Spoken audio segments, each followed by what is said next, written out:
Buenas noches. Me alegra ver un buen número de personas aquí esta noche. ¿Están dispuestos de estudiar la palabra del Señor, sí o no? ¿Se trajeron la almohada? ¿No? Tenía que haberse traído la almohada, la cobija y esta noche la cama también. No se preocupen, eso es nada más en broma. Bien, esta noche vamos a estudiar, como prometí anoche, en cuanto a la imagen de la bestia. Pero queremos orar para pedir la dirección de Dios primero. Nunca debemos abrir la palabra del Señor sin orar, porque el Espíritu Santo dio la palabra y solamente el Espíritu Santo puede venir a explicarnos esa palabra que Él dio. Así que quiero invitarles que inclinen sus rostros y vamos a elevar una oración al Señor. Padre, esta noche vamos a hablar de cosas solemnes. Vamos a trazar un tema de mucha actualidad. Vamos a analizar algunas cosas que están sucediendo ahora mismo. Y rogamos que por medio de la presencia de tu Santo Espíritu, tú abras mentes para que podamos comprender claramente lo que vamos a estudiar. Te pido también que tú suavices corazones, porque entender la palabra en la cabeza y recibirla en el corazón son dos cosas distintas. Así que danos entendimiento y la disposición de aceptar y recibir lo que vamos a estudiar. Te damos gracias de antemano por tu promesa de que estarás con nosotros, porque te lo pedimos en el nombre precioso de tu Hijo, Cristo Jesús. Amén. Muy bien. Esta noche queremos repasar lo que hemos estudiado hasta este momento. A veces cuando yo predico, mi esposa me dice: tú repites demasiado. Y yo respeto mucho la opinión de mi esposa, pero yo le digo a ella: ¿cómo crees tú que el loro aprende a hablar? Repitiendo. Ahora imagínense, si un loro puede aprender a hablar repitiendo, ¿cuánto podemos aprender nosotros? Así que vamos a repetir lo que hemos estudiado, particularmente en Daniel 7 y Apocalipsis 13. En primer lugar tenemos un león. ¿Qué representa el león? Babilonia, muy bien. Luego después tenemos otra bestia, un oso. ¿Qué representa el oso? Medo-Persia, muy bien. Luego tenemos una tercera bestia, un leopardo. ¿Qué representa el leopardo? Grecia, muy bien. Luego tenemos una bestia espantosa y terrible que resulta ser un dragón. Y este dragón representa ¿cuál reino? Roma. Pero luego Roma se divide ¿en qué? En 10 reinos, que son los países en Europa hoy en día, Europa occidental. Y luego en medio de esos 10 reinos, que están completos en el año 476, se levanta un cuerno pequeño. Y ese cuerno pequeño gobierna ¿por cuánto tiempo? Por 1260 años. Habla blasfemias contra el Altísimo. Además de eso, persigue a los santos del Altísimo. Piensa que puede cambiar la santa ley de Dios. Y dice la Biblia que le va bien, prospera durante ese periodo. Pero en 1798, ese cuerno pequeño que representa ¿cuál Roma? Roma papal, no la iglesia romana, sino la iglesia combinada con el Estado. Ese es el papado. En 1798 recibió una herida de muerte. Es decir, que antes de eso podía usar ¿qué cosa? La espada. ¿Y qué representa la espada? Representa el uso del poder civil para castigar a aquellos que no están de acuerdo con la iglesia. Ahora yo pregunto, ¿por cuánto tiempo hemos tenido paz como resultado de la herida mortal? Por algo más de 200 años. ¿Y por qué es que la herida mortal no se ha sanado? Porque no se le ha devuelto ¿qué? No se le ha devuelto al papado la espada del poder civil para poder perseguir a los que no están de acuerdo con sus enseñanzas. ¿Cuándo se va a sanar la herida? Cuando nuevamente el poder civil se preste para el uso de la iglesia para perseguir a aquellos que no están de acuerdo con las prácticas y las enseñanzas de la iglesia romana.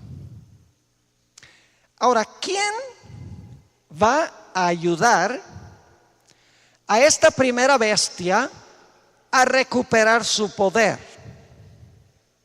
Esto es lo que estudiamos nosotros anoche.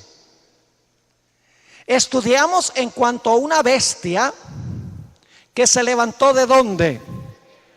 De la tierra. La primera bestia se levantó del mar, un lugar diferente.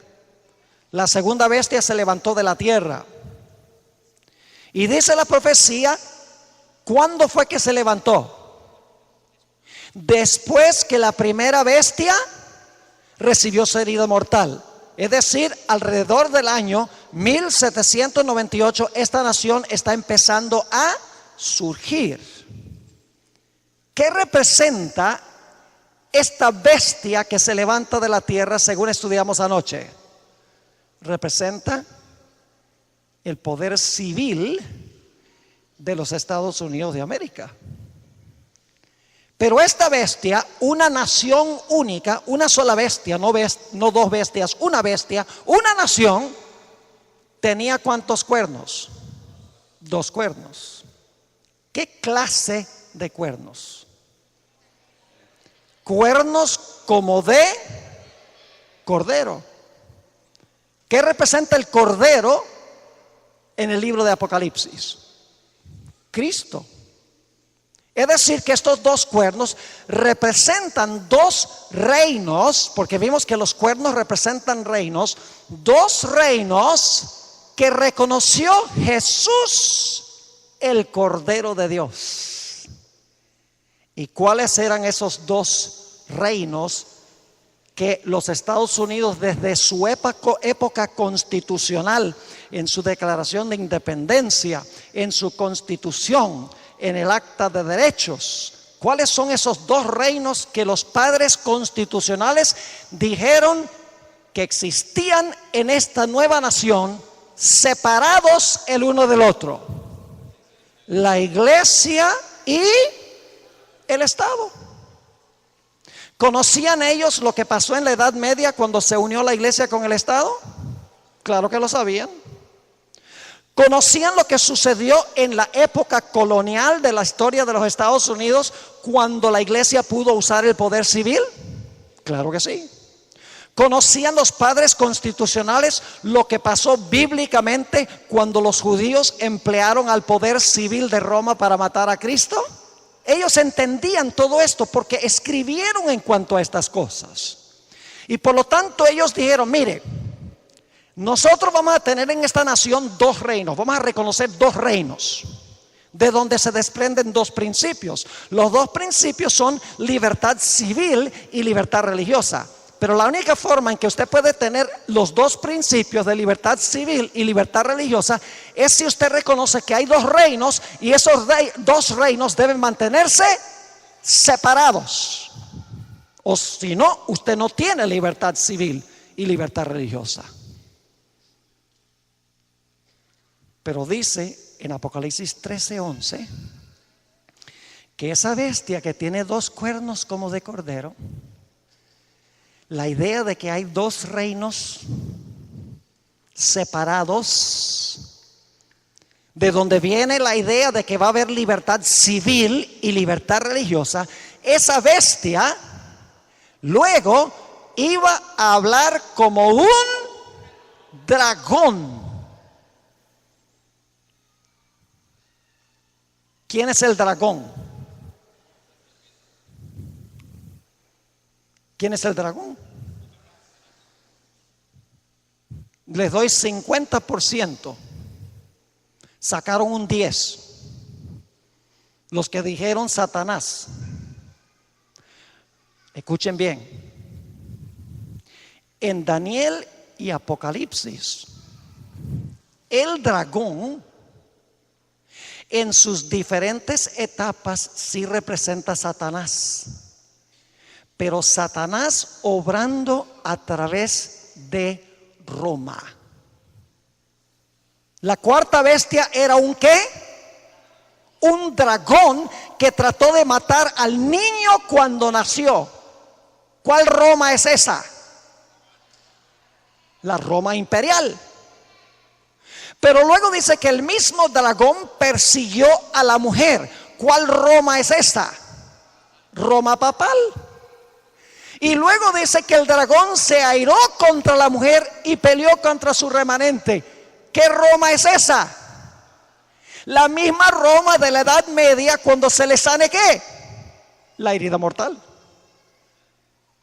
Es decir, escuchen bien, cuando Apocalipsis 13:11 dice que esta bestia tenía 2 cuernos como cordero, pero hablaba como dragón, no solamente está diciendo que hablaba como Satanás, sino que va a hablar como Roma.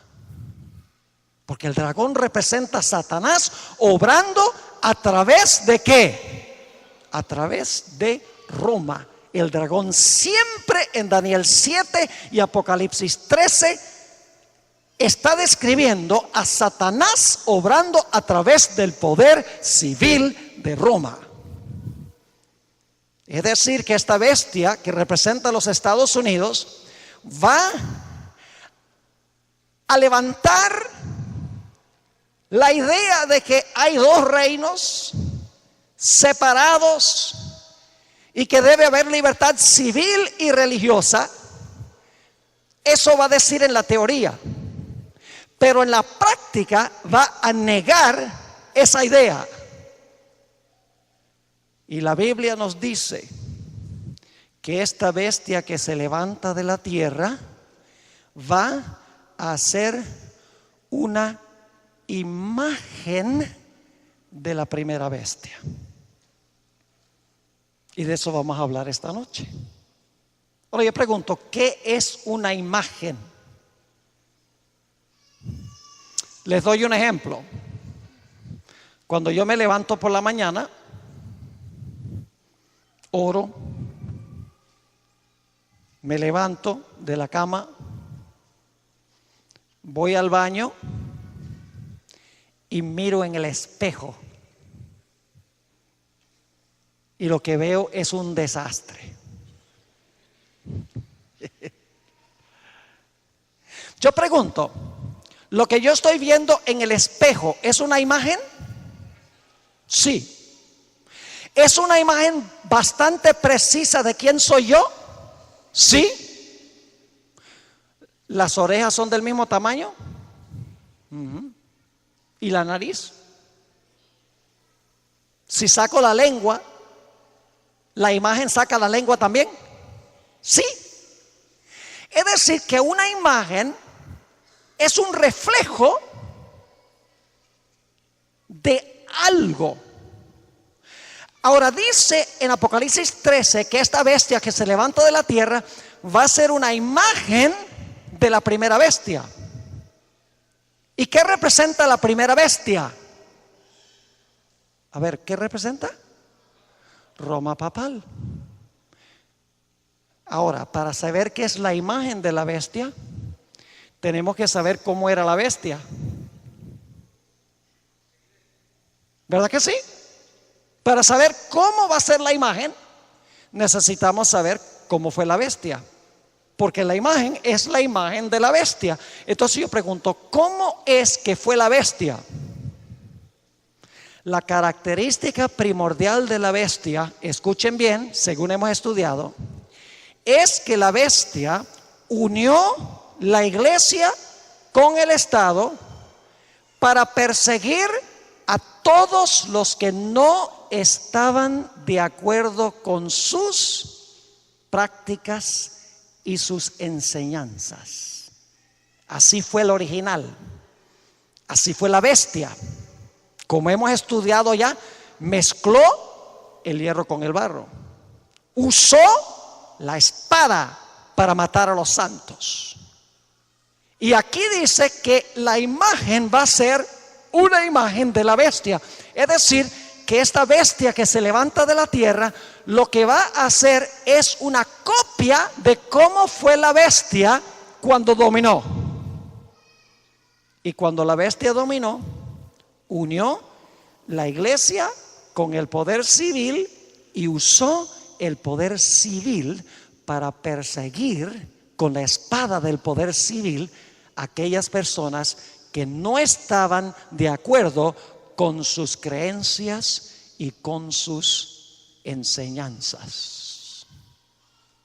Es decir, que esta bestia que se levanta de la tierra le va a devolver la espada a la primera bestia. Esta bestia que se levanta de la tierra le va a curar la herida a la primera bestia. Porque la espada hirió a la bestia y la bestia no tenía la espada. El sanamiento tiene que ser que se le va a restaurar, ¿qué cosa? La espada. Es decir, que los Estados Unidos de América, que es representado por este símbolo, va a unir la iglesia con el Estado y va a hacer una imagen de lo que fue esa primera bestia durante su periodo de dominio. Ahora dice que la bestia tenía 2 cuernos como de cordero, pero hablaba como un dragón. Yo pregunto, ¿cómo es que habla una nación? Una nación habla a través de sus representantes, a través de la legislatura, porque ustedes nombran en Venezuela a la asamblea representantes. Y el pueblo habla a través de ellos. Es decir, que esta nación, algo va a pasar en el Congreso de los Estados Unidos, y esta nación que tiene estas dos ideas de 2 reinos, de donde viene la idea de 2 principios, a través de su asamblea legislativa va a hacer una imagen de lo que fue la primera bestia. Permítanme leerles una cita en El conflicto de los siglos, página 495, a donde Elena White explica qué es lo que significa el hablar de esta bestia. Dice: el hablar de la nación son los actos de sus autoridades legislativas y judiciales. ¿Cómo habla la nación? A través de sus autoridades, ¿qué? Legislativas y judiciales. Por esos actos, la nación, escuchen bien, la nación desmentirá los principios liberales y pacíficos que expresó como fundamentos de su política. Va a repudiar la idea de los 2 reinos, pero va a conservar la idea de los 2 reinos en la Constitución. Ahora vuelvo a preguntar, ¿cuáles 2 reinos reconoció Jesús? Dad pues a César lo que es de César y a Dios lo que es de Dios. Yo pregunto, ¿cuántas veces en los evangelios apeló Jesús al poder civil de Roma para ayudar a crecer su ministerio. Ni una sola vez. ¿O acaso Jesús, cuando las muchedumbres rechazaban su enseñanza, Jesús decía al poder civil de Roma: ellos no quieren aceptar mi enseñanza, mátenlos? ¿Fue así? No.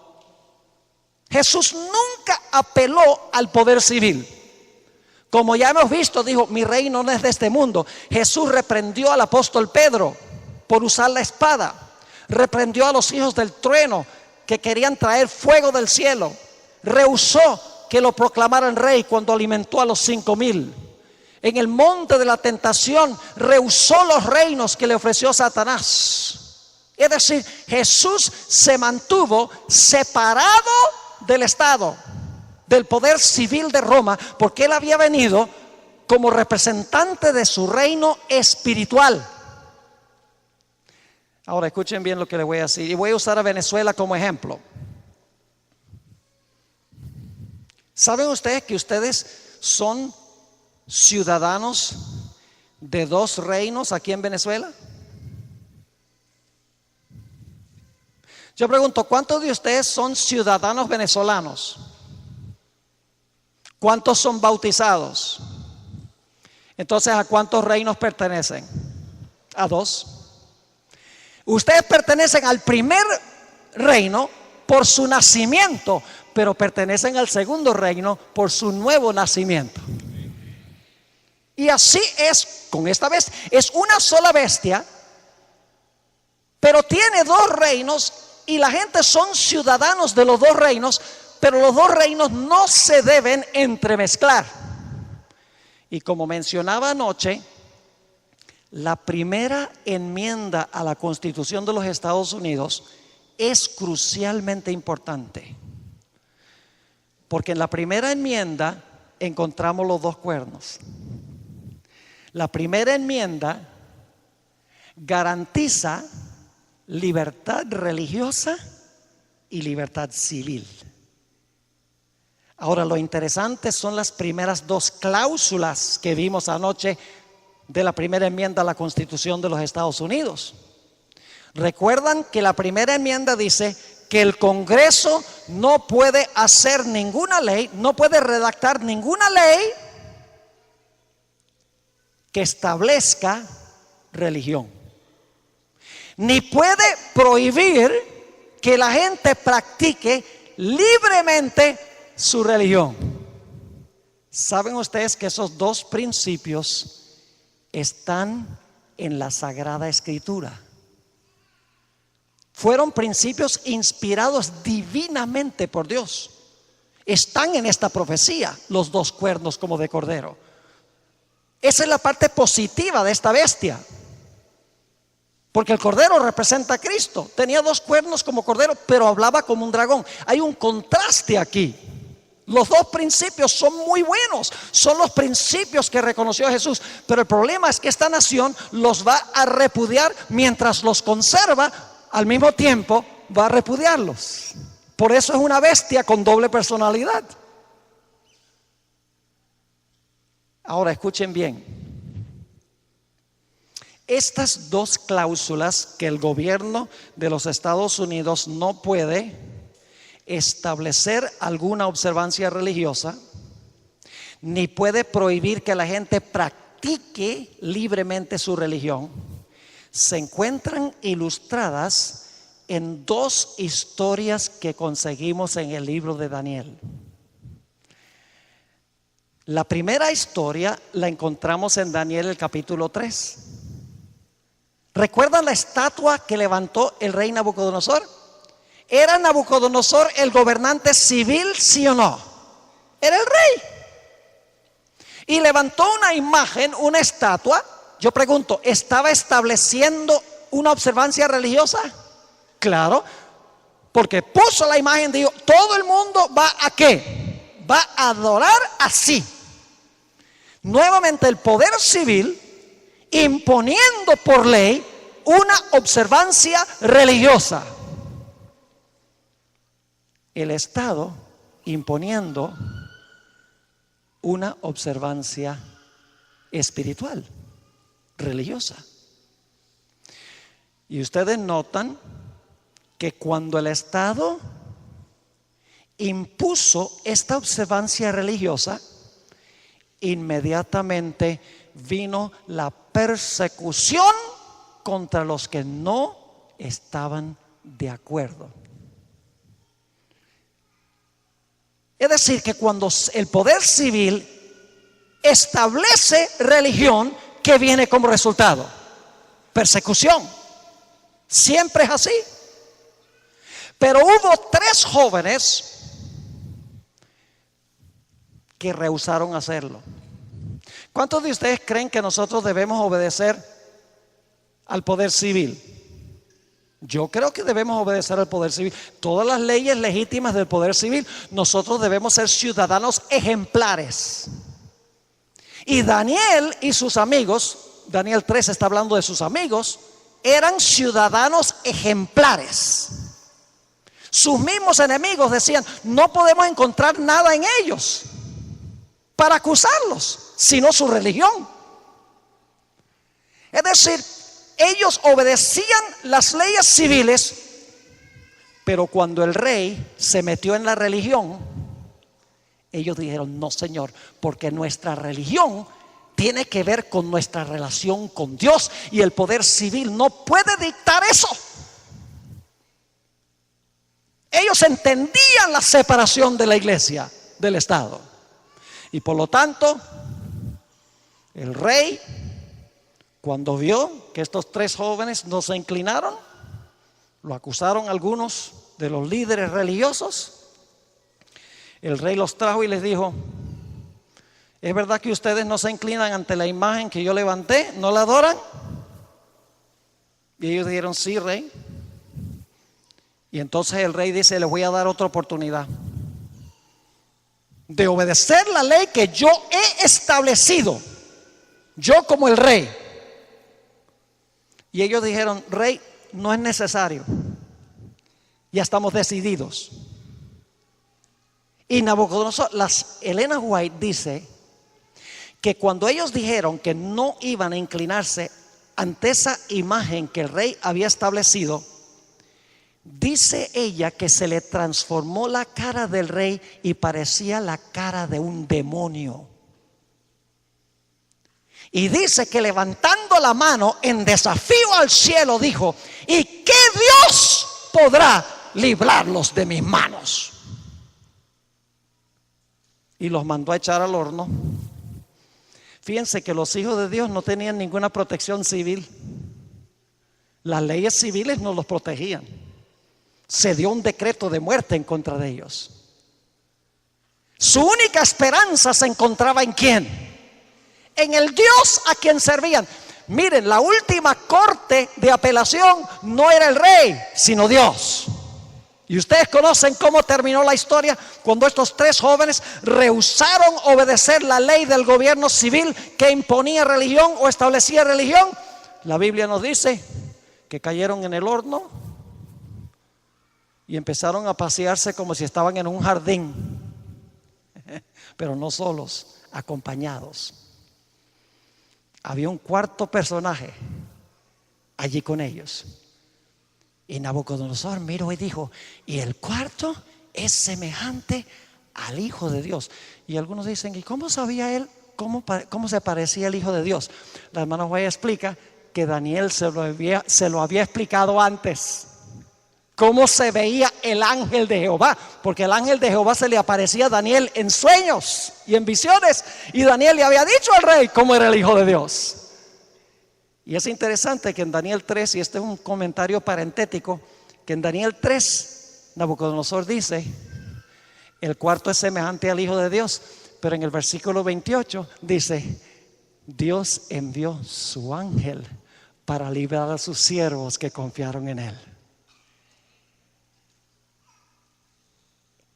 Es decir, cuando el Estado establece alguna observancia religiosa, hay persecución y un decreto de muerte finalmente. Y solamente la intervención de Dios puede salvar a su pueblo. Eso ilustra, esta historia ilustra la primera cláusula de la primera enmienda. La primera enmienda dice que el Congreso no puede hacer ninguna ley que establezca alguna observancia religiosa. El gobierno no puede hacer una ley que dice que todo el mundo tiene que guardar el domingo. No puede hacer una ley que dice que todo el mundo tiene que guardar el sábado. No puede imponer una ley religiosa de ninguna clase, porque el Congreso no hará ninguna ley que establezca religión, dice la primera cláusula. Pero ahora escuchen, hay una historia de Daniel 6 que ilustra la segunda cláusula de la primera enmienda a la Constitución de los Estados Unidos, y es que el gobierno no puede prohibir que usted practique su religión. No puede hacer leyes que establezcan religión, ni puede tampoco hacer leyes que prohíban que usted practique su religión. Es decir, en los Estados Unidos, constitucionalmente, el Congreso no puede hacer ninguna ley que diga usted no puede guardar el sábado, ni puede decir tiene que guardar el domingo, ni tampoco puede decir usted no puede guardar el sábado. No puede establecer religión, ni puede prohibir que usted practique su religión. Hay otra historia en Daniel que ilustra este segundo principio, y es la historia de Daniel 6. Escuchen bien. En Daniel 6, el rey no está diciéndole a la gente que tienen que adorar de cierta manera. Lo que está diciendo es que ustedes no pueden orar a otro Dios por 30 días. No le está diciendo tienen que orar así, sino que está prohibiéndoles que practiquen su religión. Esa es la segunda cláusula de la primera enmienda. Y claro, la Biblia dice que cuando el rey Darío prohibió que toda la gente practicara su religión, Daniel, como de costumbre, abrió las ventanas de su aposento y oraba a Dios 3 veces al día. Yo pregunto, ¿Daniel obedecía las leyes civiles legítimas de Babilonia? Mire, ustedes leen, Darío amaba a Daniel, porque Daniel era fiel, íntegro, honesto. Todas las leyes civiles él las obedecía, pero cuando el rey dijo que no puedes orar así, Daniel dijo, tú estás prohibiendo que yo practique mi religión, y eso no lo puede hacer el poder civil. ¿Están entendiendo? Y por lo tanto, fíjese que los líderes religiosos engañaron al rey. Cuando el rey se dio cuenta que lo habían engañado, se entristeció, porque los líderes religiosos habían engañado al rey para que el rey hiciera esta ley, porque querían acabar con Daniel, como va a pasar al final de la historia. Y nos dice la Biblia que Darío, con todo el dolor de su alma, mandó a echar a Daniel al foso de los leones. Y el rey le dijo cuando lo echó, Daniel, el Dios a quien tú sirves continuamente, que te libre de los leones, porque yo no puedo. Porque las leyes de los medos y persas no se podían cambiar. Así que Daniel cayó en el fondo del foso, y la Biblia dice que toda esa noche Darío no pudo dormir. Estaba pensando, ¿por qué yo fui tan tonto como para escuchar a los líderes religiosos para hacer esta ley? Ojalá hubiera visto que lo que él quería era acabar con Daniel, mi consejero, fiel ciudadano. Ay, si tan solo lo hubiera sabido. Toda la noche estuve inquieto, y tempranito por la mañana fue al foso de los leones y dijo, Daniel. Tal vez hubo silencio por un momento. Daniel, el Dios a quien tú continuamente sirves ¿ha podido librarte de las bocas de los leones? Y se oyó la voz: oh rey, el Dios a quien yo sirvo continuamente me ha librado de las bocas de los leones. Escuchen, el rey no tuvo la última palabra. La última palabra la tuvo Dios, porque sus siervos confiaron en él. Nosotros vamos a pasar por un tiempo de angustia semejante a estos tiempos de angustia de Daniel y sus amigos. Nuevamente el poder civil va a imponer una ley religiosa y va a prohibir que nosotros observemos el día sábado. Y muchos van a ceder, van a decir: no, yo no voy a dejar que me maten, olvídese. Y van a apostatar. ¿Ustedes creen que ahí en el valle de Dura había solamente 3 judíos? Si Nabucodonosor había llevado muchos judíos y los había puesto como líderes en el reino de Babilonia, hubo una gran apostasía ahí. Nosotros tenemos que estar seguros de quién servimos, quién es nuestro Dios. Ahora escuchen, ¿qué vino como resultado de la ley que prohibió que ellos practicaran su religión? La persecución. Cuando el poder civil establece religión, o el poder civil prohíbe que usted practique su religión, el resultado es la persecución. ¿Y saben algo interesante? Ni Nabucodonosor ni Darío entendieron lo que Dios les estaba tratando de enseñar. Porque Nabucodonosor, después que los 3 jóvenes fueron librados, dijo: ahora yo doy un decreto, que cualquiera que hable mal del Dios de Sadrach, Mesach y Abednego, los voy a cortar en pedazos y les voy a derrumbar las casas. ¿Tenía derecho el rey de hacer eso? No, porque si la gente no quería al Dios de Israel, al Dios, eso no era cuestión del poder civil, tenía que arreglárselas con Dios. Y Darío tampoco entendió, porque Darío dijo: ahora yo doy una orden de que todos deben temer ante el Dios de Daniel, y ay del que no tema y tiemble ante el Dios de Daniel. Él no podía mandar a la gente a temer y a temblar delante del Dios de Israel. No podía imponer religión ni prohibir que se practicara la religión.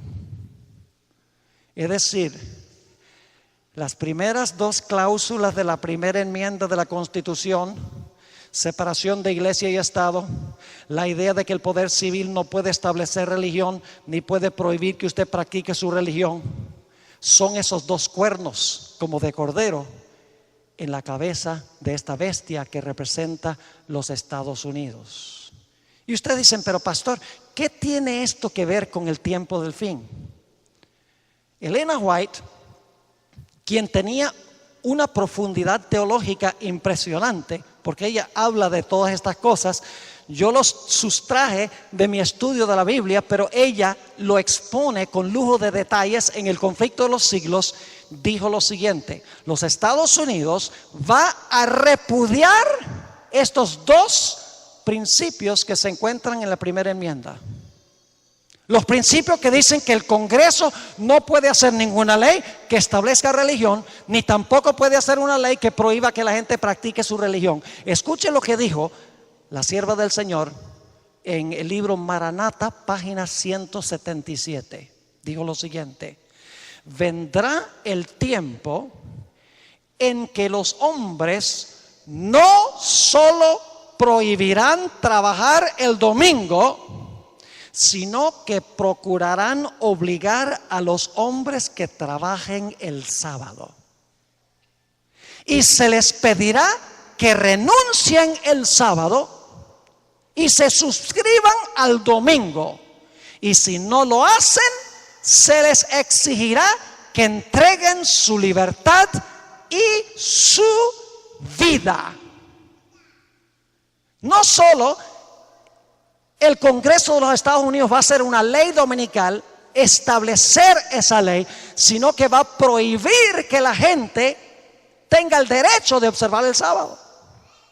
Va a imponer religión y va a prohibir que la gente libremente practique su religión. Y escuchen, lo que va a pasar es, como estudiamos, la primera bestia pensó que podía cambiar ¿qué? La ley.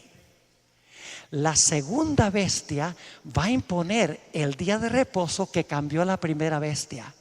En ese sentido, la segunda bestia va a ser un reflejo de la primera bestia, porque va a imponer el día de reposo que la primera bestia pensó que podía cambiar.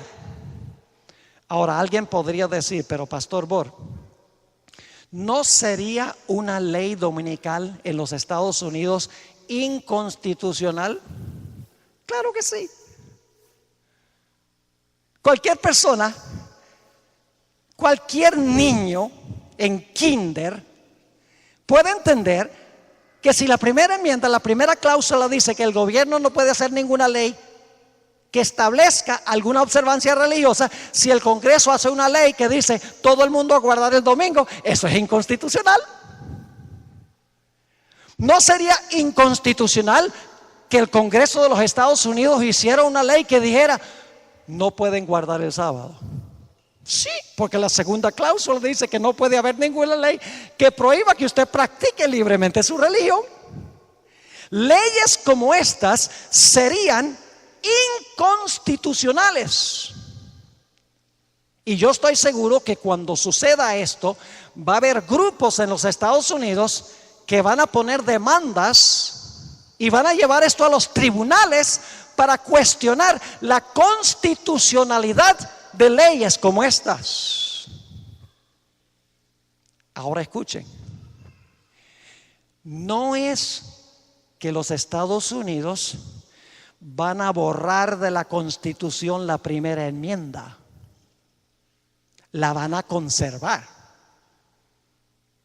Pero al mismo tiempo que tienen la primera enmienda, que el gobierno no puede hacer ninguna ley que establezca religión, ni puede prohibir que usted practique su religión, porque hay separación del poder civil y el poder religioso, al mismo tiempo que en su constitución va a conservar esos dos principios, los va a negar en la práctica haciendo leyes inconstitucionales. Por eso dice, tiene dos cuernos como de cordero, pero al mismo tiempo habla como un dragón. ¿Les queda claro? Ahora, el gobierno de los Estados Unidos tiene 3 ramos, igual creo que el de Venezuela: el poder ejecutivo. ¿Y quién tiene el poder ejecutivo? El presidente. El poder legislativo son los tribunales, ¿verdad? Perdón, es el Congreso o la Asamblea. Y el poder judicial, que son los tribunales. ¿Tienen los 3 ramos? ¿Aún en Venezuela? Sí.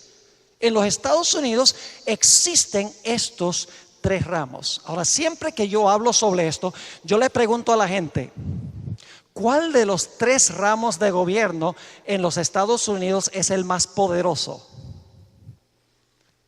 Y casi invariablemente la gente dice el poder ejecutivo. Otros dicen el poder legislativo, porque el poder legislativo redacta las leyes, el poder ejecutivo las hace cumplir. Y en los Estados Unidos el poder judicial interpreta las leyes y dice si son constitucionales o no. El ramo de gobierno más poderoso no es ni el ejecutivo ni el legislativo, sino el poder judicial, particularmente la Corte Suprema de los Estados Unidos. Y ustedes dicen, ¿por qué? Escuchen, en los Estados Unidos el Congreso puede redactar una ley, pero si la gente cuestiona esa ley y lo lleva a la Corte Suprema, y la Corte Suprema dice que esa ley que hizo el Congreso no es constitucional, no va. Por el otro lado, el Congreso puede hacer una ley constitucional, pero si la Corte Suprema dice que no es constitucional, la ley no va. Es decir, el poder legislativo puede hacer 1000 leyes, pero si la Corte Suprema dice que no son constitucionales, el poder ejecutivo no las puede hacer cumplir. Es decir, el ramo de gobierno más poderoso en los Estados Unidos es el poder judicial, particularmente la Corte Suprema de los Estados Unidos, que dice si una ley es constitucional o inconstitucional. Si ustedes no creen que la Corte Suprema es el ramo más poderoso en los Estados Unidos, poder judicial, particularmente la Corte Suprema, lo único que tienen que recordar fue la elección del año 2000 en los Estados Unidos. Cuando terminó la elección, había un estado a donde no se sabía quién había ganado. Ese estado era el estado de la Florida. Y yo no sé si ustedes recuerdan, pero por varias semanas los dos candidatos, George Bush y Al Gore, estaban contratando abogados y estaban llevando a los tribunales inferiores, los tribunales intermediarios, peleando de que recontaran los votos, de que hicieran una nueva elección, peleando, llevándolo a los tribunales. Pero lo interesante es que cuando fue llevado a la Corte Suprema de los Estados Unidos, la Corte Suprema dijo: no hay que contar nada, ni hay que tener una nueva elección. George Bush es presidente de los Estados Unidos. George Bush fue elegido por la Corte Suprema de los Estados Unidos de América. Es decir, el presidente fue elegido por 9 personas. Eso es poder. La Corte Suprema tiene un tremendo poder. Ahora escuchen lo que voy a decir. La Corte Suprema de los Estados Unidos tiene 9 jueces. El 25% de la población de los Estados Unidos es católico o es católica. 25% de la población de los Estados Unidos es católica. Quiere decir que 75% no son católicos. Hay judíos, hay protestantes, hay hindúes, musulmanes, pero no son católicos. Pero ¿saben ustedes cuántos miembros de la Corte Suprema hoy son católicos romanos? 6 de los 9 son católicos. La última que fue nombrada a la Corte Suprema fue Sonia Sotomayor, una puertorriqueña que nació en los Estados Unidos, pero de trasfondo puertorriqueño, y ella es católica romana. Ahora escuchen, los otros 3 jueces, fuera de los 6 que son católicos, se están poniendo viejos, y uno ya dijo que se va a jubilar a fines de este año. Otra ha padecido de cáncer, es viejita, es judía. Es decir, que los 3 jueces que están en la Corte Suprema, que no son católicos, pronto van a salir de la Corte Suprema. Y la Iglesia Católica ha hecho todo lo posible por controlar el sistema político de los Estados Unidos de América. Cuando ganó Barack Obama la presidencia de los Estados Unidos, una de las primeras cosas que hizo la Iglesia Católica fue invitarlo a dar el discurso de graduación en la Universidad de Notre Dame, la universidad por excelencia más reconocida católica, la mejor de los Estados Unidos de América. Y hubo muchos católicos que protestaron.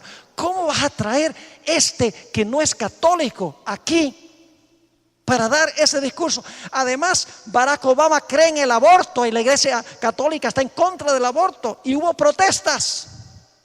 Pero los administradores de la institución dijeron: no, Barack Obama va a venir. Y poco después de eso, eligió a Sonia Sotomayor como la 6ª juez en la Corte Suprema de los Estados Unidos.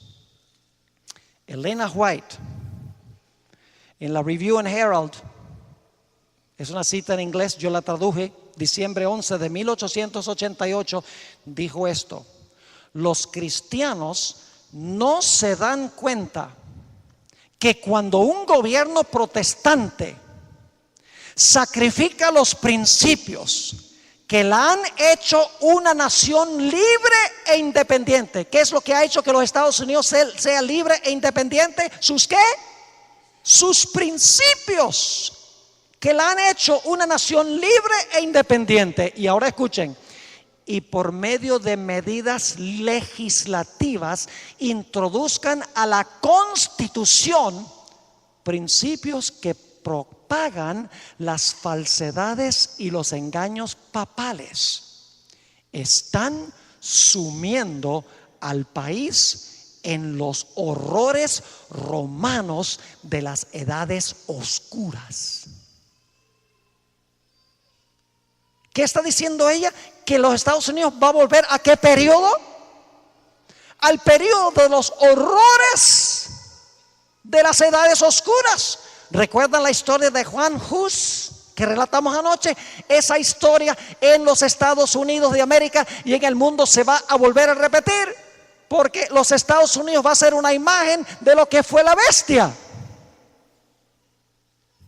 Algunos dicen: Pastor Bor, este panorama es alarmista.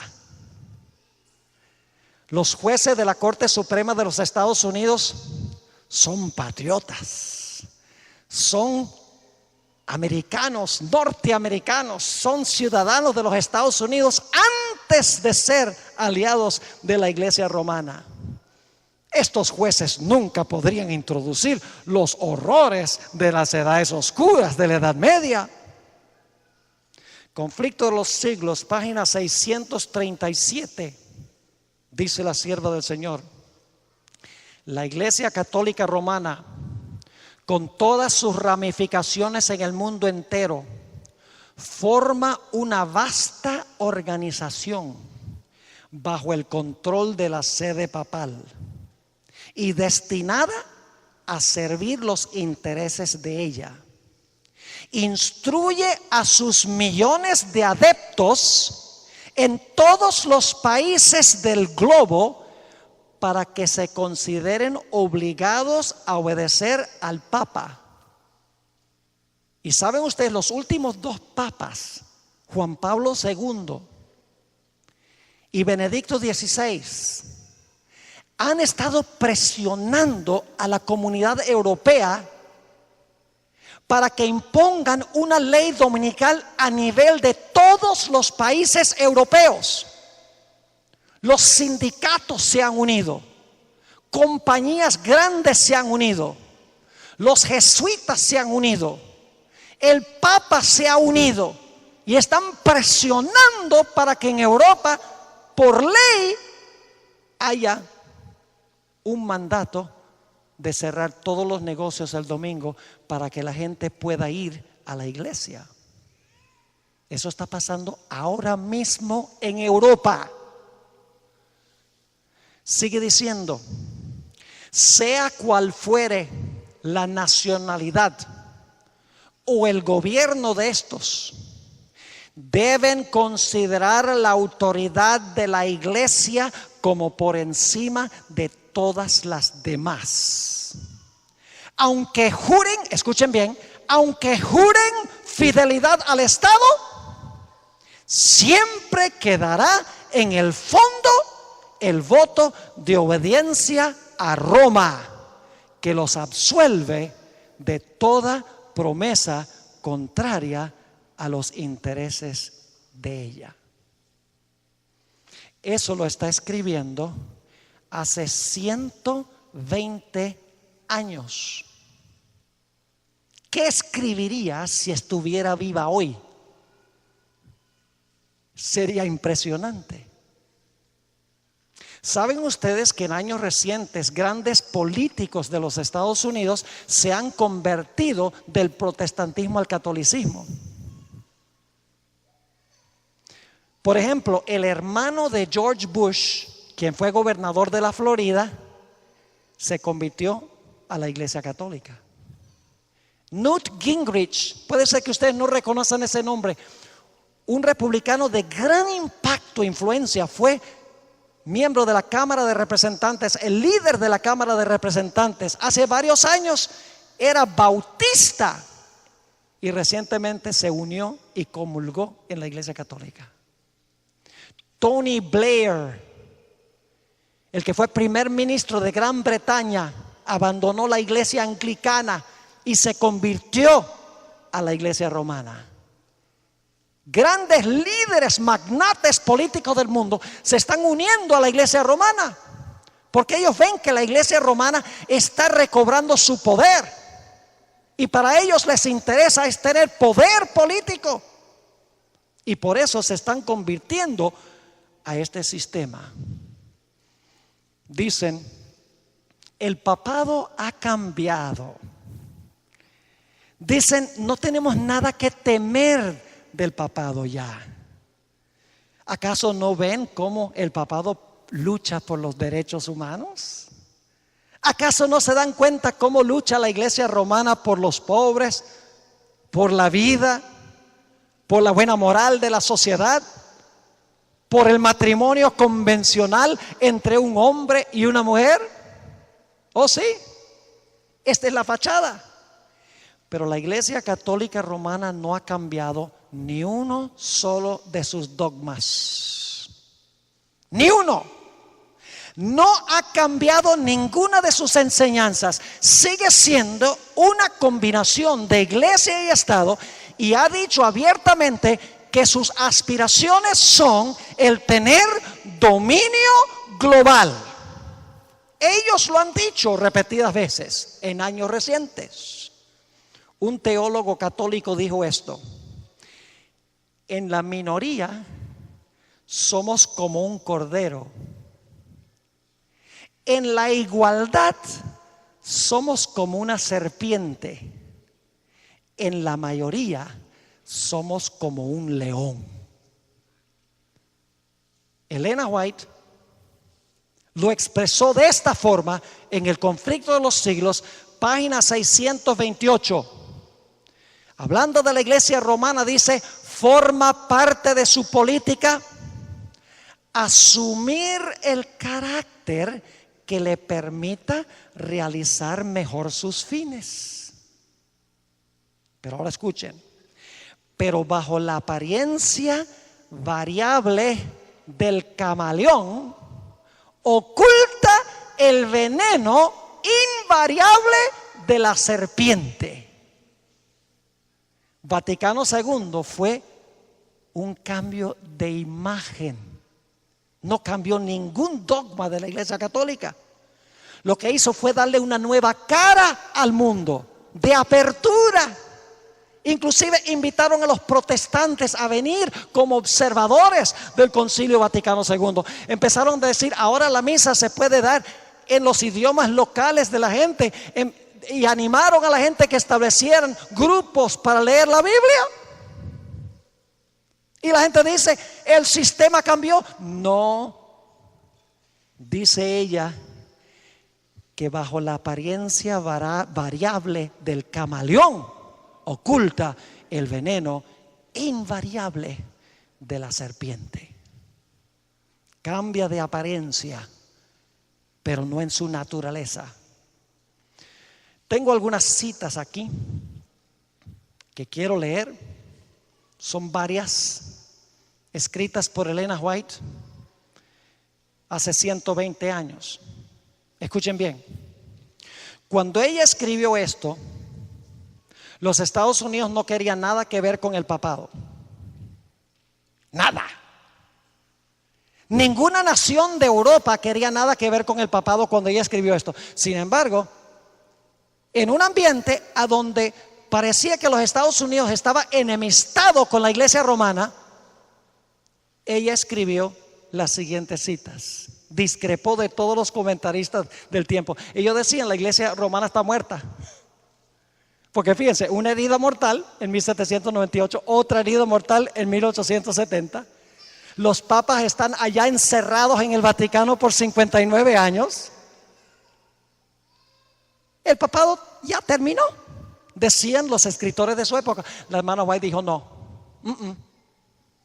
Escuchen estas citas. Cuando la tierra que el Señor levantó para darle refugio a su pueblo, para que pudieran adorarle conforme a los dictados de sus propias conciencias, la tierra sobre la cual Dios ha colocado por largos años el escudo de la omnipotencia, la tierra que Dios ha favorecido haciéndola depositaria de la religión pura de Cristo. Cuando dicha tierra, por medio de sus legisladores, repudie los principios del protestantismo y apoye la apostasía romana que procuró alterar la ley de Dios, entonces se revelará la obra final del hombre de pecado. Los protestantes le brindarán toda su influencia y apoyo al papado por un acto nacional. Un acto nacional es un acto del Congreso. Por un acto nacional impondrán la observancia del falso sábado. Y ahora escuchen la terminología que usa. Por un acto nacional impondrán la observancia del falso sábado y le darán vida y vigor. Si le van a dar vida y vigor es porque el papado ahorita no tiene qué. Cuando ella escribió no tenía vida ni vigor, porque usted no le puede dar a alguien lo que ya tiene. ¿Por qué habría que darle vida y vigor? Porque cuando ella escribió, el papado tenía qué, una herida mortal. Dice: por un acto nacional le darán vida y vigor a la fe corrupta de Roma, y así revivirán. Fíjense el término otra vez: revivirán, porque tiene una herida mortal. Revivirán su tiranía y su opresión de la conciencia. Entonces será tiempo para que Dios obre con gran poder para vindicar su verdad. En el conflicto de los siglos, página 496. Escuche, tan claro que ella tenía esto. Para que los Estados Unidos formen una imagen de la bestia, el poder religioso debe dominar de tal manera al gobierno civil. Para ser una bestia, ¿qué tiene que hacer el poder religioso? Dominar de tal manera al gobierno civil que la autoridad del Estado sea empleada también por la iglesia para cumplir sus propios fines. Yo pregunto, ¿eso fue lo que caracterizó a la bestia durante los 1260 años? ¿Que la iglesia usó el poder civil para lograr sus objetivos? Sí, por eso es lo que significa la imagen. Se va a hacer una copia de lo que existió en la Edad Media. Los Estados Unidos le va a devolver la espada del poder civil al papado. En la página 638 dice la misma escritora: Roma se ha propuesto a restablecer. Fíjense, la terminología es tan interesante: a restablecer. ¿Por qué tiene que restablecerlo? Porque lo perdió. Roma se ha propuesto a restablecer su poder y a recuperar la supremacía que perdió. Y luego advierte: establezcase en los Estados Unidos el principio de que la iglesia puede emplear o controlar el poder del Estado. Que las leyes civiles puedan hacer obligatorias las observancias religiosas. En una palabra, que la autoridad de la iglesia con la del Estado debe dominar las conciencias, y el triunfo de Roma quedará asegurado en la gran república de la América del Norte. Impresionante. Va a pasar lo mismo que pasó con Jesús. El Señor Jesucristo fue acusado no por violaciones del Código Civil, sino porque en las mentes de los judíos Él estaba violando los principios de la iglesia. Y le hicieron un juicio religioso. Y luego lo entregaron al poder civil para que el poder civil lo exterminara. ¿Recuerdan ustedes el argumento que usó Caifás después de la resurrección de Lázaro? Es necesario que un hombre muera, y no que toda la nación perezca. Esta ley se va a imponer en un tiempo de crisis nacional, desastres sin par, criminalidad creciente, desastres por todas partes, colapso económico, hasta llegar al punto de decir: si no hacemos algo, nuestra nación va a perecer. ¿Y a quién le echaron la culpa los judíos en la época de Jesús? A Cristo. Él es el que puede causar que sea destruida la nación. ¿A quiénes se les va a acusar al final de la historia? Al pueblo de Jesús. Y el que persigue al pueblo de Jesús, persigue a Jesús. ¿Recuerdan a Saulo de Tarso, que iba camino a Damasco para perseguir a la iglesia, el cuerpo de Cristo? Cuando iba camino a Damasco, un poder lo tumbó al suelo y le dijo: Saulo, Saulo, ¿por qué me persigues? La voz vino del cielo y Saulo dice: pero yo no sabía que Damasco quedaba para arriba. Y dice: ¿quién eres tú que yo estoy persiguiendo? Yo soy Jesús de Nazaret, a quien tú persigues. El que persigue al pueblo de Dios, persigue al Dios del pueblo. El pueblo de Dios es la niña de su ojo, y ningún ser humano puede prevalecer contra Dios cuando está con su pueblo. Es una imposibilidad. Se va a repetir otra vez la historia. Y no solo los Estados Unidos, sino que todo el mundo va a seguir el ejemplo de los Estados Unidos. En el libro Testimonios para la Iglesia, tomo 6, página 18, dice Elena White: al unirse los Estados Unidos, la tierra de la libertad, con el papado para oprimir las conciencias y para obligar a todos que honraren el falso sábado, la gente de todo país del globo será inducido a seguir su ejemplo. La Biblia dice que todo el mundo se maravilló en pos de la bestia, instigados por la bestia que tiene cuernos como cordero, pero habla como un dragón. Saben que en los Estados Unidos ha habido un acercamiento impresionante entre católicos y protestantes, un ecumenismo eclesiástico, podríamos decir.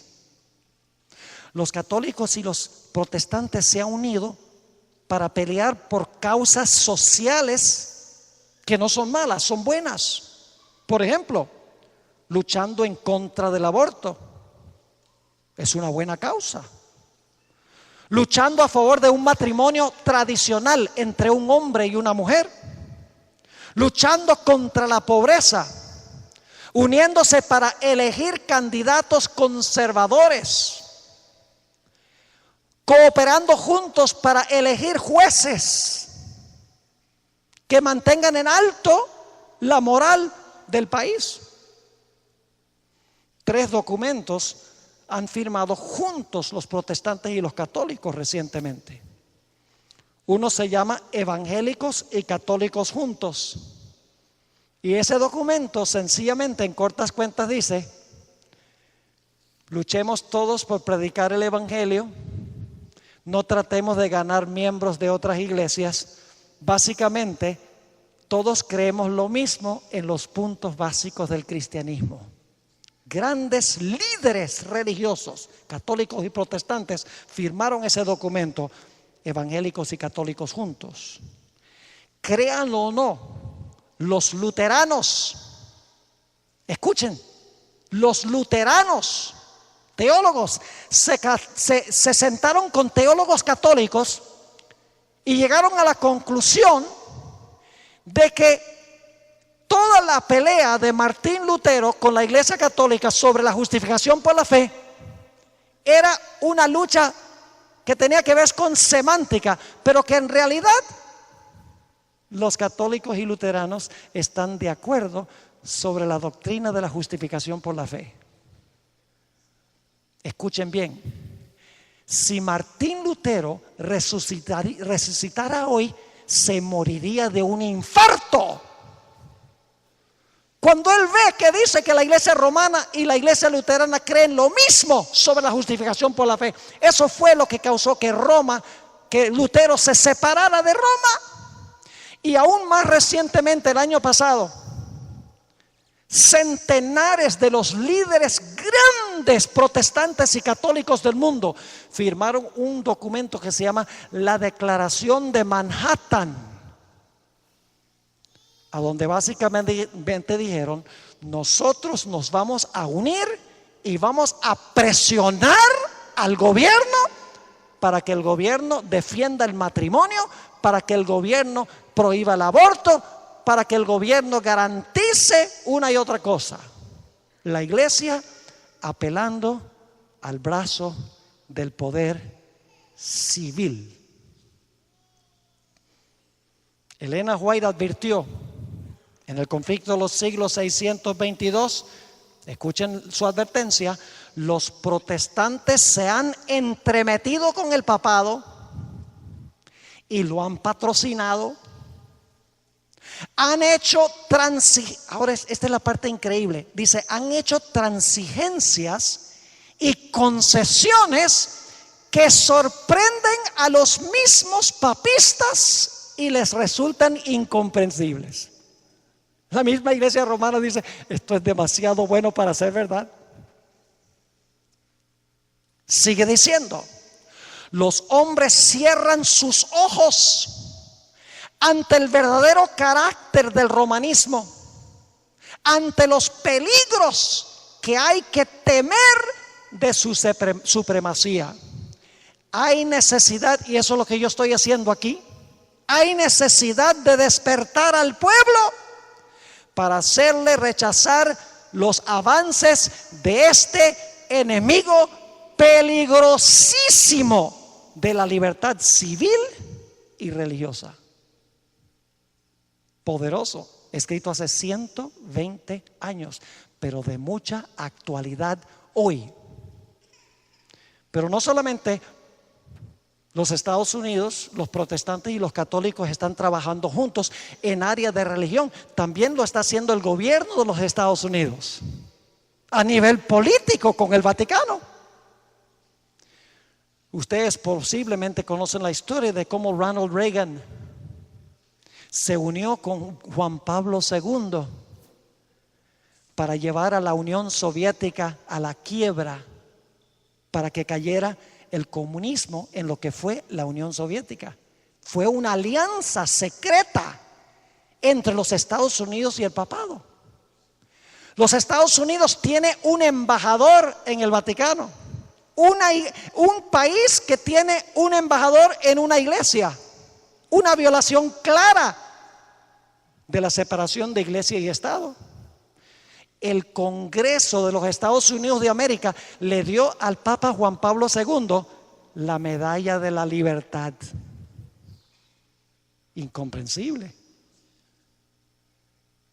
5 de los representantes de los Estados Unidos, 3 presidentes, George Bush padre, George Bush hijo y Bill Clinton, junto con la secretaria de Estado Condoleezza Rice y la esposa de George Bush el hijo, apareció la foto en el periódico, arrodillados delante del cuerpo muerto de Juan Pablo II.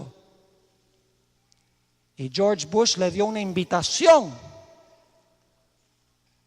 al Papa Benedicto XVI para que viniera a la Casa Blanca a hablar allí en las afueras de la Casa Blanca. Mire, si George Washington y Thomas Jefferson y Juan Adams y James Madison y Benjamin Franklin resucitaran hoy, les pasaría lo mismo que a Lutero. Se morirían de un infarto. No podrían creer lo que está sucediendo, lo que está pasando. El problema es que la gente hoy sufre de amnesia histórica. La gente hoy en día no conoce historia. ¿La ha olvidado? Yo les prediqué mi primer sermón en cuanto a los orígenes del colegio de Nirgua. Se sabe mucho de la historia, pero hay cosas que yo compartí que varias personas me han dicho: nosotros no sabíamos eso, pero esa generación lo sabía. Nadie lo escribió, nadie lo pasó a la siguiente generación para que se mantuviera vivo. Y así es. 200 años después de la herida mortal, la gente ha olvidado, dice: no, este sistema no es peligroso. Este sistema ha cambiado. Vivimos en un mundo diferente. Amnesia histórica. Hay que estudiar la historia a la luz de la profecía. ¿Ustedes recuerdan cómo Pilato condenó a un hombre inocente? Saben que los legisladores de los Estados Unidos van a hacer exactamente lo mismo. Escuchen lo que dijo Elena White. Y ustedes saben que Pilato entregó a Jesús porque quería conservar su posición política y porque los líderes religiosos presionaron al pueblo para que pidiera la muerte de Jesús. Escuchen lo que dice ella. Testimonios para la Iglesia, tomo 4, página 451. Dice ella: a fin de asegurarse la popularidad y el apoyo, los legisladores cederán a la exigencia por una ley dominical. Por asegurarse que la popularidad y qué, el apoyo de ¿quiénes? Del pueblo. ¿Quiénes eligen a estas personas? El pueblo. Entonces, cuando la iglesia diga hay que hacer esta ley, ellos van a decir: si no ponemos la ley, la gente se pone brava, no vota por nosotros y perdemos la posición.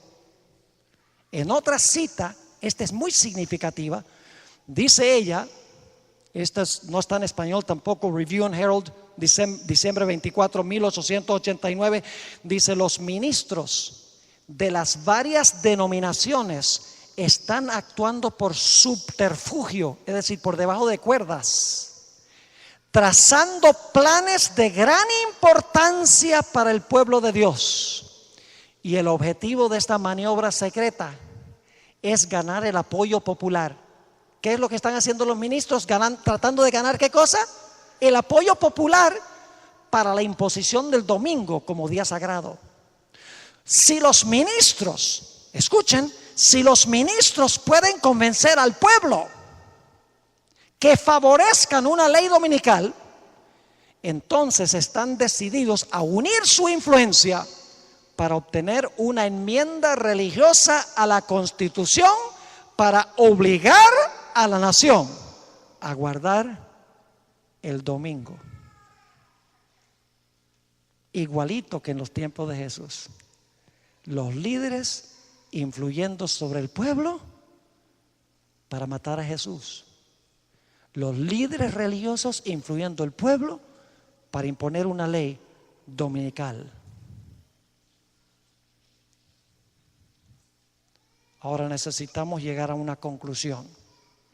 Dos perspectivas para terminar. La primera perspectiva es la de Apocalipsis 17, que será nuestro estudio de mañana en la noche. Mañana sí vamos a tener que traer la cama, porque ese capítulo 17 de Apocalipsis es complejo, pero con lo que hemos estudiado no hay problema. Lo vamos a entender perfectamente bien. La razón por la cual la gente no entiende Apocalipsis 17 es porque no estudian Daniel 7, Apocalipsis 12 y Apocalipsis 13. Ahí está el fundamento o la base de lo que tenemos en Apocalipsis 17. En Apocalipsis 17 se presenta a una gran ramera. Y esa gran ramera está sentada sobre muchas aguas. Yo pregunto, ¿las aguas van a fluir de nuevo? ¿Recuerdan las aguas que se secaron? ¿Recuerdan la herida mortal? Una cabeza fue herida. ¿Van a fluir las aguas de nuevo? Claro que sí, porque dice que la ramera está sentada sobre muchas aguas. ¿Qué significa el acto de que está sentada? Las controla y las domina, reina sobre las aguas. Y dice que fornica ¿con quiénes? Con los reyes de la tierra. Y dice que está vestida de oro, plata y piedras preciosas, y de púrpura y escarlata. ¿Necesito decir a cuál sistema pertenecen estos colores? Y tiene hijas que nacieron de ella, porque se le llama la madre de las rameras. Interesante. Los comerciantes de la tierra se deleitan también en relacionarse con ella. Y el panorama en Apocalipsis 17 es que todo el mundo, los políticos, los comerciantes, los líderes religiosos, las muchedumbres, todos están unidos para perseguir al pueblo de Dios. Pero como estudiaremos mañana, de repente los reyes de la tierra se van a dar cuenta que la ramera los ha estado engañando. Y ya se acabó la cooperación. Va a pasar lo mismo que pasó en la Revolución Francesa. Este sistema que recibió la herida mortal, su herida mortal es sanada. Los comerciantes, los políticos, los religiosos, las muchedumbres, todos unidos para establecer un nuevo orden mundial. De repente los reyes de la tierra se van a despertar, como hizo Francia en 1798. Y dice en Apocalipsis 17 algo espectacular. En el versículo 16 dice que los reyes aborrecerán a la ramera y la dejarán desolada y desnuda, y devorarán sus carnes y la quemarán con fuego. Es decir, los reyes se le van a volcar en contra, le van a quitar la espada, como sucedió con Francia. Eso va a suceder al final de la historia. Elena White describe este momento. La viejita lo tenía claro. Conflicto de los siglos 713 y 14. Escuchen esto, los que son pastores aquí. Dice ella, de este momento, cuando las muchedumbres se van a lanzar contra el papado, como en la Revolución Francesa, el gobierno francés y las muchedumbres dijeron: ¡no más! Dice ella, los hombres ven que fueron engañados. Se acusan unos a otros de haberse arrastrado mutuamente a la destrucción. Pero todos concuerdan para abrumar a los ministros con la más amarga condenación.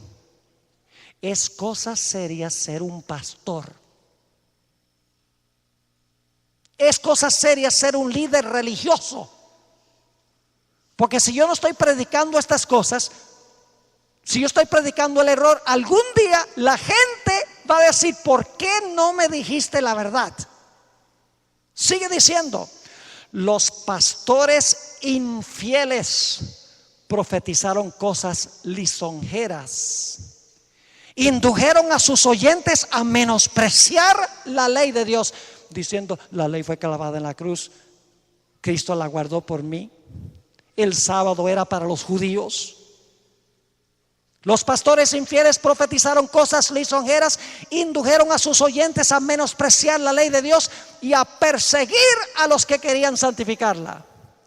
Ahora, en su desesperación, estos maestros confiesan ante el mundo su obra de engaño. Las multitudes se llenan de furor. Las multitudes sobre las cuales se sentaba se llenan de furor.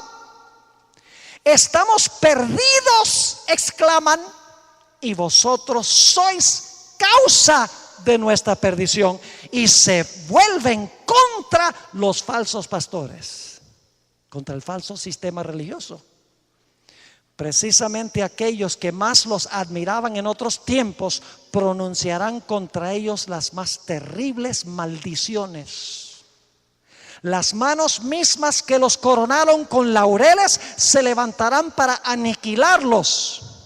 Las espadas que debían servir para destruir al pueblo de Dios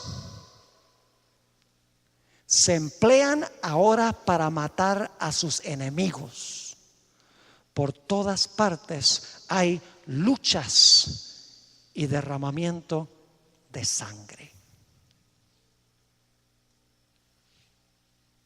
¿Se va a repetir la Revolución Francesa? Sí, pero no en Francia, en el mundo. El mundo entero va a descubrir el engaño, pero es demasiado tarde para salvarse. La última historia que quiero compartir con ustedes rápidamente es la historia que encontramos en el libro de Esther. Esta es una historia profética. No es solo una historia, es una historia que ilustra lo que va a pasar. Resulta que había un personaje llamado Amán.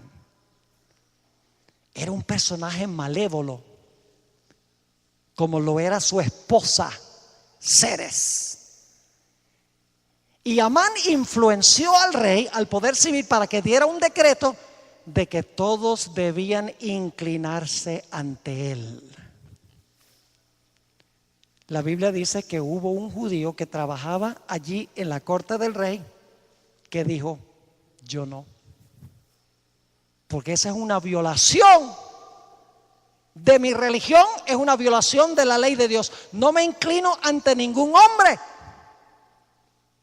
Además, el rey no tiene derecho de dar ningún decreto de que alguien se incline ante nadie, porque el poder civil no puede meterse en mi religión. Y la Biblia dice que cada vez que pasaba Amán, todo el mundo se inclinaba y Mardoqueo se quedaba parado. Y esto enojó a Amán. Y dijo: yo tengo que acabar con este hombre que no se inclina, que no me adora, por orden del rey. Y por lo tanto, junto con su esposa, preparó una trama. Dijo: la única forma como yo puedo exterminar a esta gente es si logro convencer al poder civil que esta gente es peligrosa. Vaya, vaya, no hay nada nuevo debajo del sol. Fíjense lo que dijo Amán al rey en Esther 3, 8 y 9. Y dijo Amán al rey Asuero: hay un pueblo esparcido y distribuido entre los pueblos en todas las provincias de tu reino. Ahora escuchen. Y sus leyes son diferentes de las de todo pueblo y no guardan las leyes del rey. ¿Cuál ley del rey? Que se debía adorar a Amán, porque sus leyes eran diferentes, que no permitía eso, y por lo tanto no obedecían ley civil, porque el gobierno civil no tenía ningún derecho de hacer una ley de esa clase. Y ahora escuchen, y al rey nada le beneficia el dejarlos vivir, porque si tú dejas que en tu reino sobrevivan gente que no obedecen tus leyes, vas a tener anarquía en tu reino. Y sigue diciendo: si place al rey, decrete que sean destruidos. ¿Quién es el instigador? El que quería adoración. ¿Cuál es su espada? El poder civil. Si place al rey, decrete que sean destruidos, y yo pesaré 10,000 talentos de plata a los que manejan la hacienda, para que sean traídos a los tesoros del rey. Y Amán se fue contento, porque selló con el anillo del rey la ley que él quería. Y no solamente para matar a Mardoqueo, sino para matar a todos los judíos. No les voy a contar toda la historia, pero Dios intervino providencialmente y despertó al rey y le mostró el engaño de su consejero religioso. Y dice que cuando el rey se dio cuenta que Amán, quien quería que la gente se inclinara ante él, lo había engañado, se enfureció. Y Amán y su esposa murieron en la horca donde debía haber muerto Mardoqueo. El rey se volcó en contra de Amán, donde antes lo había apoyado. Fíjense qué interesante que en todas estas historias pasa lo mismo. ¿Quiénes murieron cuando los 3 jóvenes fueron echados al horno? Los que los echaron. ¿Quiénes murieron cuando Daniel fue echado a los fosos de los leones y fue sacado? Los que planearon la trama. ¿Quiénes murieron en la historia de Esther? Los que planearon la trama.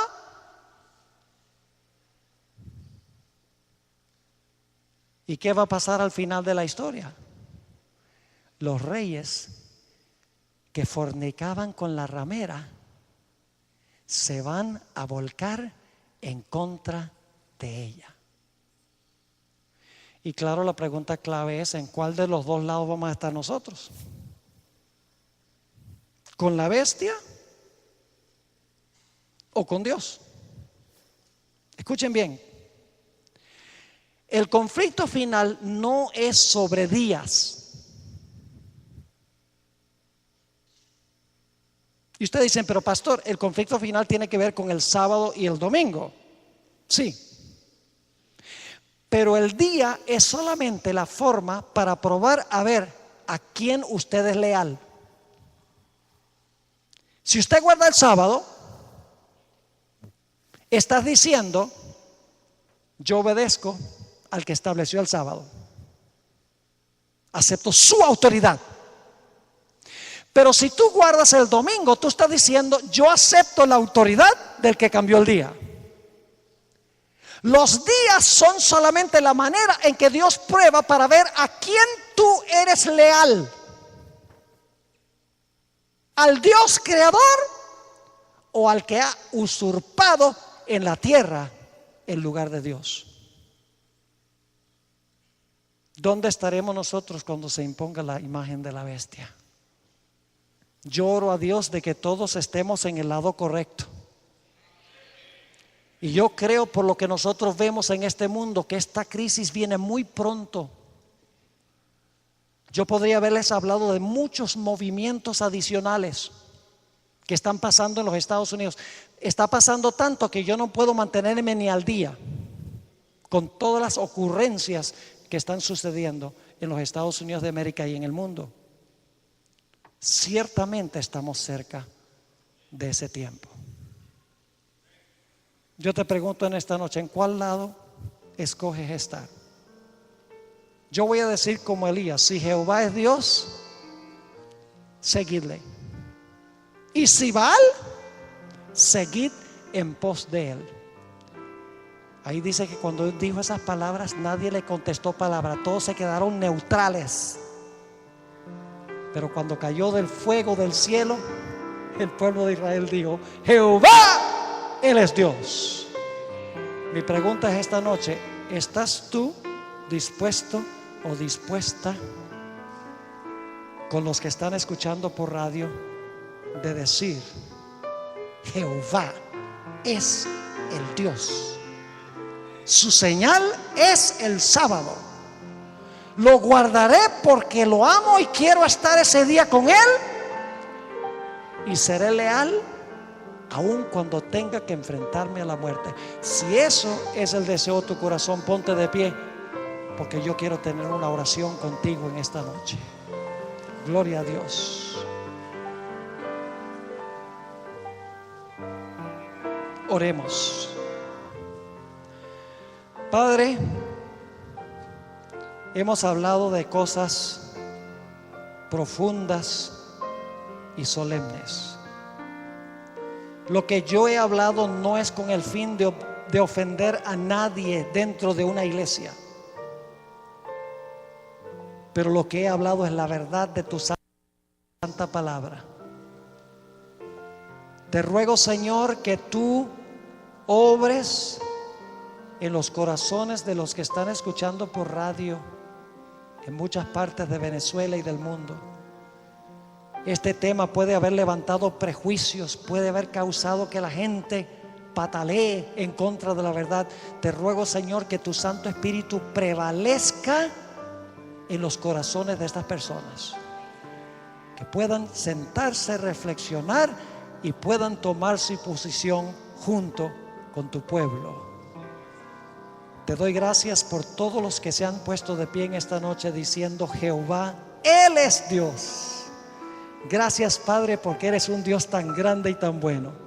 Sabemos que va a haber persecución. Durante el tiempo de angustia previo, algunos de tu pueblo perecerán, pero no importa, porque tú eres el Dios de la resurrección. Padre, fortalécenos en nuestra vida espiritual. Te damos gracias por haber estado con nosotros en esta noche. Y gracias por escuchar nuestra oración, porque te lo pedimos en el precioso nombre de tu Hijo, Cristo Jesús. Amén.